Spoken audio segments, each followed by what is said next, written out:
speaking to his disciples. He says, Then Jesus said unto them, Take heed and beware of the leaven of the Pharisees and the Sadducees. And they reasoned among themselves, saying, It is because we have taken no bread. Which when Jesus perceived, he said unto them, O ye of little faith, why reason ye among yourselves, because ye have brought no bread? Do ye not yet understand, neither remember the 5 loaves of the 5,000, and how many baskets ye took up?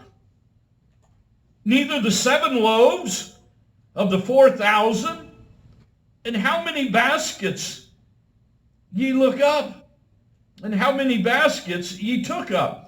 How is it that ye do not understand that I spake it not to you concerning bread, that ye should beware of the leaven of the Pharisees and of the Sadducees? Then understood they how that he bade them not beware of the leaven of the bread, but of the doctrine of the Pharisees and of the Sadducees.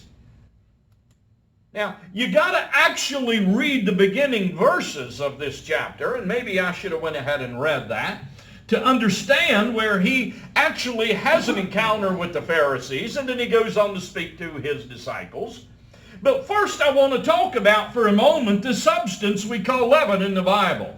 Leaven here typically is yeast, and it's used in dough to make it rise. And when you put a little bit in there, it permeates throughout.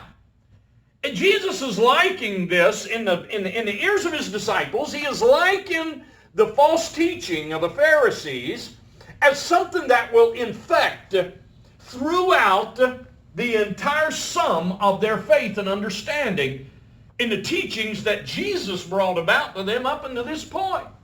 Why, there was a lot of individuals, there was a lot, we'll say, of this infectious influence from some Judaizers. These were individuals that was accepting Christ, accepting Christianity, but they was working in a lot of Jewish religious practices, such as circumcision, as having any kind of bearing whatsoever on the relationship in pleasing God.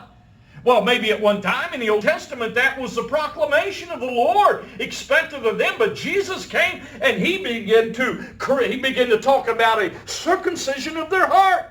The Holy Spirit would come. When Christ would go, it's expedient I go away. He'd go to the right hand of the Father. He would be resurrected. He would ascension. He would go back to God. But he said, I will send the Holy Spirit, that Paracletus. And he will take that stony heart and he will make it flesh. Is that heart?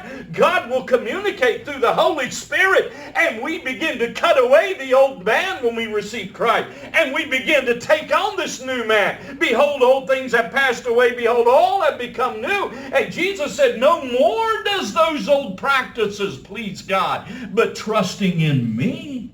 You believe in God. Believe also in me, for in my Father's house are many mansions. If it were not so, I would have told you, but I go to prepare a place, and where I go, there you will be also. There was a new faith that would dawn now. The Messiah had come. The suffering servant mentioned in Isaiah 53 had come and dawned upon the earth, and he would soon suffer and die and become that first fruit to prove of a true resurrection through the Son of God that came. We've been studying about the Passover, the shedding of the blood of the substitutional sacrifice, and that final and last epic plague upon Egypt. They had to shed that sacrifice's blood and place it over the door. And so Jesus would ultimately come and fulfill, and he would die, and that we would take his blood, and instead of the sprinkling within the temple or within the tabernacle on the mercy seat, Jesus would become the blood giver. Jesus would become the one of the mercy seat, the go-between, the propitiation between us and God. Oh, Jesus is trying to tell them throughout, you got to take the whole story, because if you deny little pieces, you deny me all. Do you follow me on that? That's what Jesus was trying to teach him about, this leaven of the Pharisees. He's saying to his disciples, you can't accept me and deny my resurrection. Jesus warned them, beware of this yeast. It'll rise up within your faith. It'll rise up within your belief system, your sound doctrine I have taught you. And these were smart guys. But sadly, the Pharisees and Sadducees, as what Jesus is speaking of here, had a form of godliness, but they denied the power of Jesus therein. And so the warning would come in verse 6. Take heed. That's listen. Listen, church.